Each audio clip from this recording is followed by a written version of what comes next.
dalam rangka proses pembelajaran PPKN. Oke, di materi yang ini kita akan masuk ke materi bab 3 tentang sistem hukum dan peradilan di Indonesia. Silakan dibuka bukunya, nah.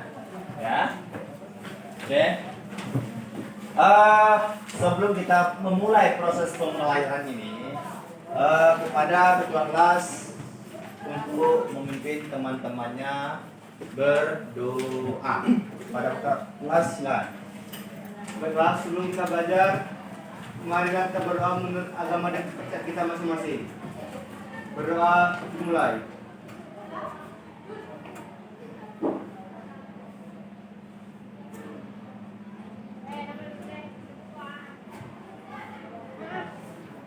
Berdoa selesai. Baik, terima kasih ketua kelas. Bapak ambil absennya dulu terlebih dahulu sebelum kita mulainya, ya. Adelia Puspa Wulandari. Ya, Adinda Siputri. Oke, Aisyah Naswa. Tiga orang ya. Terima kasih. Baik, di awal tadi sudah Bapak singgung, ya. Materi kita di sini, ya, di bab 3 tentang sistem hukum dan peradilan di Indonesia dengan submaterinya apa? Sistem hukum di Indonesia. Oke. Otomatis kita ini belajar yang namanya hukum. Oke, anak-anak semua. Yuk. Bapak ingin tahu ini sebatas mana sih kalian mengenal yang namanya hukum? Ya. Yuk, siapa? Yuk. Ya, tangan. Ya. Aturan. Oke, kita tampung aturan. Yuk, siapa lagi? Apa sih? Ya, silakan. Hukum adalah sebuah aturan yang harus ditaati setiap warga negara. Hukum adalah sebuah aturan yang harus ditaati oleh semua warga negara. Oke. Siapa lagi nah? Yuk. Syarat-syarat. Oke. Yuk, masih ada. Ya, silakan. Hukum merupakan peraturan-peraturan yang harus dipenuhi. Kalau hukum tersebut dilanggar, maka akan ada sanksi yang dikenakan. Oke. Siapa yang bisa menyimpulkan dari pernyataan teman-temannya tadi? Kita kasih aplaus untuk pernyataan temannya tadi. Oke. Apa itu hukum? Oke. Bapak akan menampilkan sebuah video. Dari hasil video yang ini, Bapak ingin kalian menyimpulkan dari hasil ini. Ya, mohon maaf. Salah itu tadi kan.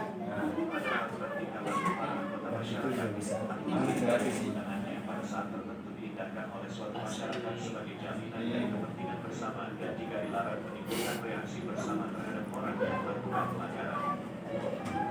Menurut Terence Frank, hukum adalah peraturan-peraturan yang berupa perintah-perintah dan larangan-larangan untuk mengurus tata tertib suatu masyarakat dan karena itu harus ditaati oleh masyarakat.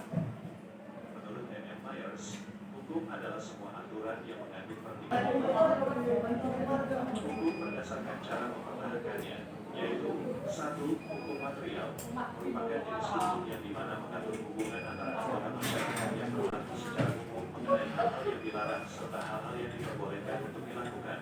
2.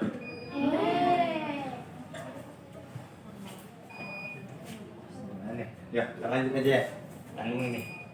Oke, itu tadi ya nak. Itu tadi merupakan penggolongan ataupun pengklasifikasian hukum. Ya, ada beberapa hukum yang kalian tonton tadi, yang kalian lihat tadi. Ya, di situ buku paketnya. Yuk, siapa yang punya buku paketnya? Masih ada satu lagi. Ya, ya. Di situ tadi ada beberapa hukum yang kalian kenal. Yo, buku paketnya mari dibukanya. Ya, buku paketnya. Yo, buka. Ya. Ada beberapa hukum. Yang pertama, hukum berdasarkan sumbernya. Ada berapa tadi? Ada 5. 5 Ya. Kalau di buku paket itu ada 4. Ya. Kita bahas nih. Kita bahas satu persatu.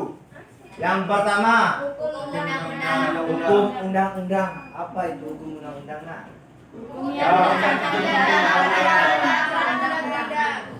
Hukum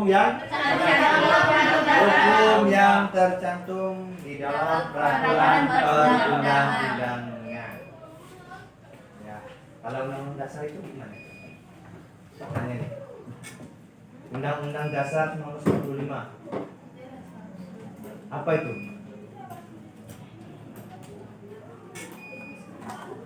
Hah? Apa? Undang-undang? Undang-undang itu apa lagi ya? Ada yang namanya hukum ini ada dasarnya, ada sumbernya. Ya, ada dasar dan sumber. Sumber tertinggi hukum yang berlaku di Indonesia ini adalah siapa? Ya. Siapa? Pancasila merupakan sumber dari segala sumber hukum yang berlaku di Indonesia merupakan Pancasila. Beda dengan undang-undang. Undang-undang tersebut merupakan dasarnya. Ya, bedakan itu nak. Ya, pisahkan itu keduanya. Mana yang sumber, mana yang dasarnya. Ya, masuk yang kedua. Apa tadi? Ya. Hukum adat atau hukum kebiasaan. Apa lagi ini, Pak? Hukum adat ini ataupun hukum kebiasaan.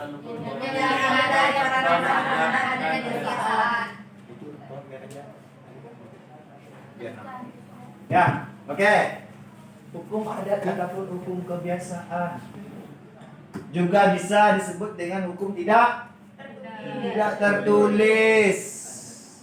Ya, hukum tidak tertulis sama saja itu nak.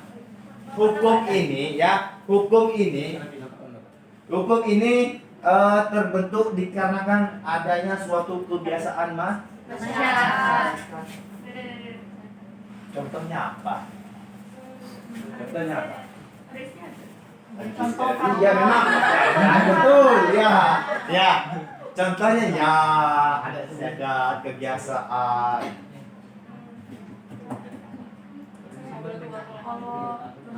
Oh kayak kalau cewek yang sebelum mau nikah tuh Iya, kalau di Jawa ada simit gitu Pak. Oke. Iya, Kita Pak. dulu ya. Yang lain. Ya, apa itu hukum adat? Contohnya seperti apa?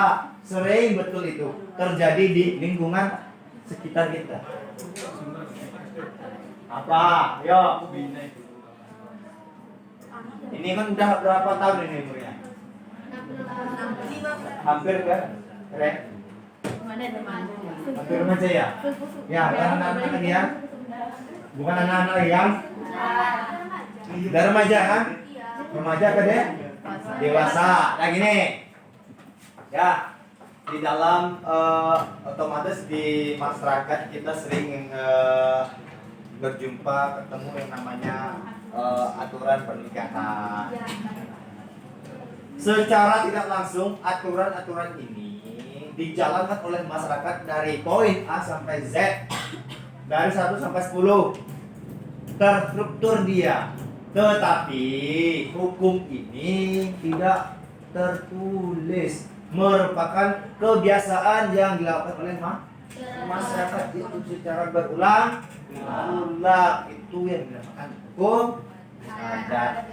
Kalau di Bengkulu ya, Bapak pernah ketemu itu saat Bapak masih kuliah, ya, itu ada yang namanya cuci kampung. Cuci kampung. Dalam artian pakai kepala kerbau. Nah, kan nggak tahu nih yang banyak dosa. Ketika ada suatu antara laki-laki dan perempuan yang bukan muhrimnya, yang bukan suami istri, ya ini kan dalam dewasa nih, tidak dewasa, ya berzina dalam artian tetangga sama warga diarah-arah tuh, diarah untuk untuk menebus dosanya. Nah, ini merupakan juga hukum adat. Dia tidak tertulis, tetapi ketika ada suatu masanya dia akan berulang, ya, dia akan berlaku. Oke, nyambung. Oke, yang ketiga, Hukum jurisprudensi. oke, hukum jurisprudensi.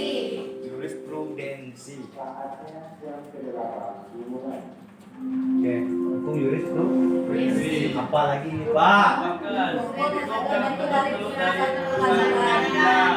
Hukum yang terbentuk dari putusan.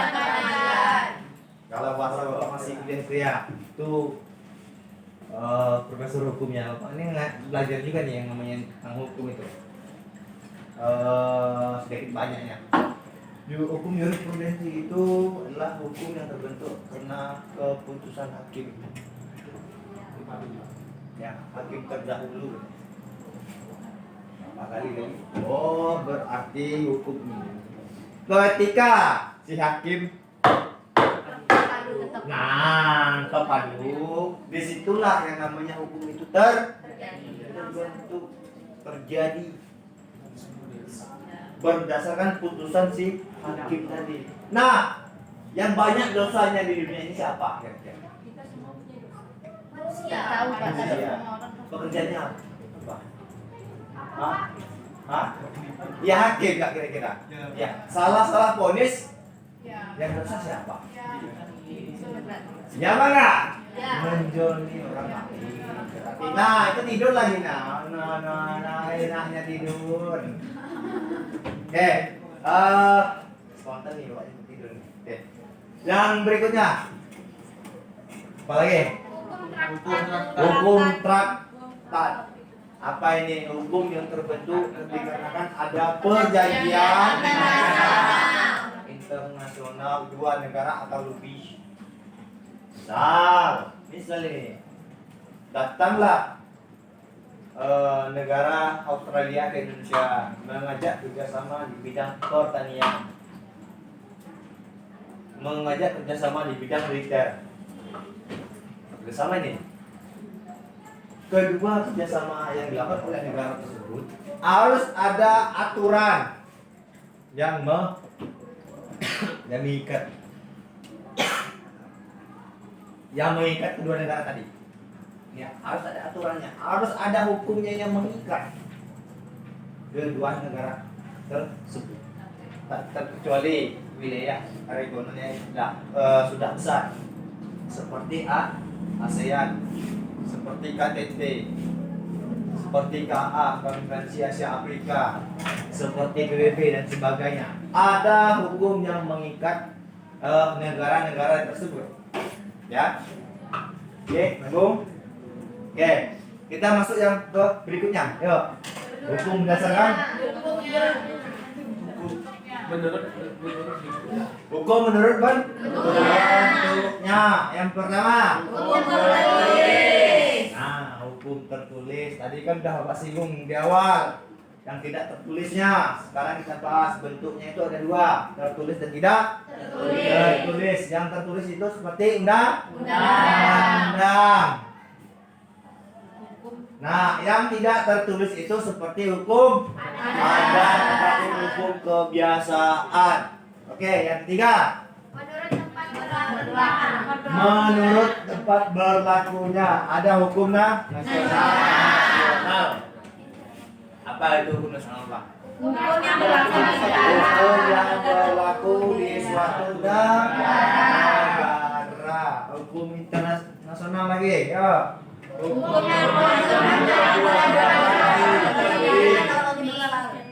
yang mengatur Hukum yang dua negara atau lebih. Sama dengan ini kan jebakan daripada traktat tadi. Dan yang ketiga hukum asing.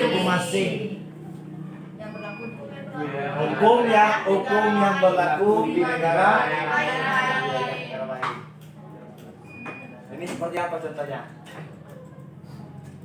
Ayo, ada yang jawab. Nah, apa ini? Hukum asing.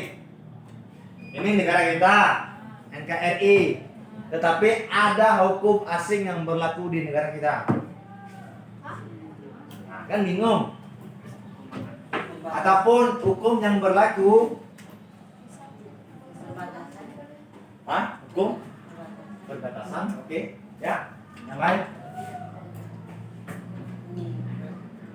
Nah, kalau Bapak ambil contoh ketika seorang duta besar yang ada di negara lain, itu mana yang diterapkan? Nah,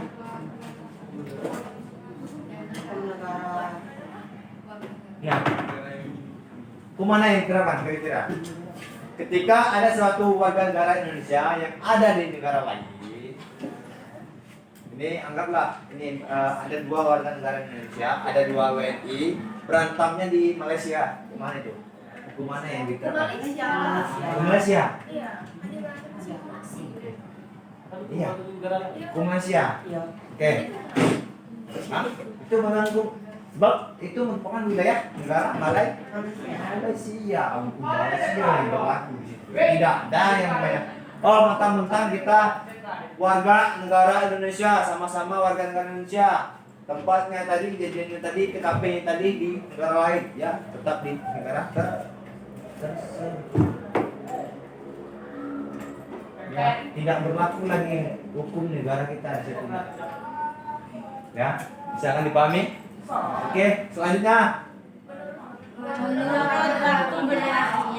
hukum menurut waktu berlakunya. Oke.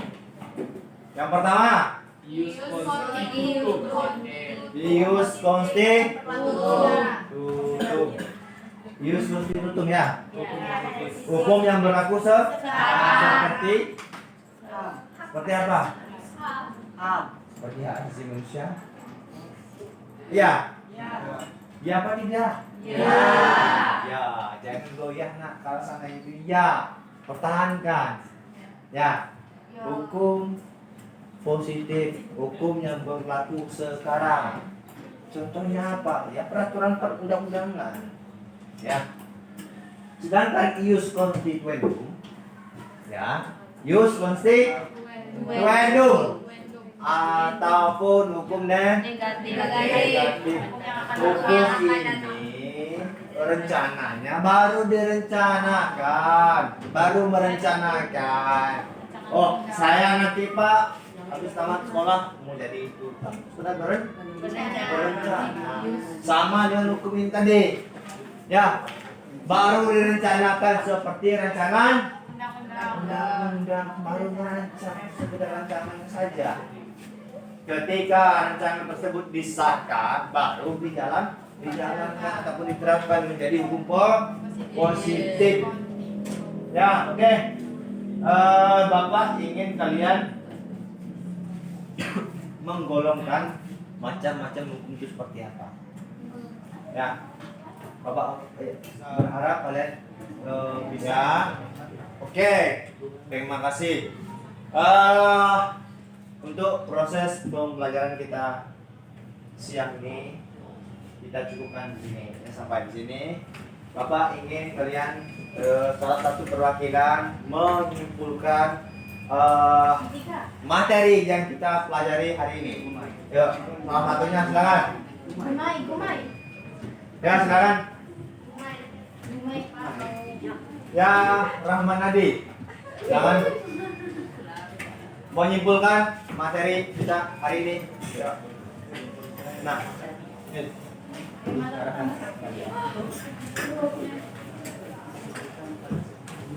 silakan untuk menyimpulkan materi pembelajaran kita hari ini. Dapat disimpulkan bahwa materi yang kita pelajari hari ini pada bab 3 yaitu penggolongan hukum. Penggolongan hukum dapat dibagi menjadi menurut sumbernya, tempat berlaku, waktu berlaku, cara mempertahankan sifat, wujudnya, hukum pribadi yang diatur, dan isi masalah yang diatur. Menurut sumbernya terbagi menjadi 4, yaitu hukum undang-undang, yang kedua hukum adat dan kebiasaan, Yang ketiga hukum jurisprudensi. Yang keempat hukum traktat. Dan hukum menurut bentuknya ada dua, yaitu hukum tertulis dan hukum dan yang tidak tertulis. Sekian, terima kasih. Oke, terima kasih. Dr. Nadia, kita siap. Oke. Anak-anak semua, untuk proses untuk pelajaran pada siang ini kita cukupkan pada sini. Untuk mengakhiri proses pembelajaran kita, alangkah lebih baiknya kita berdoa menurut kepercayaan kita masing-masing agar apa yang kita pelajari tadi bisa bermanfaat serta berguna bagi kita semuanya. Amin. Amin. Amin. Berdoa. Silakan dipandu oleh ketua kelas. Kelas belajar telah selesai, sebelum kita pulang, marilah kita berdoa menurut agama dan kita masing-masing. Berdoa mulai.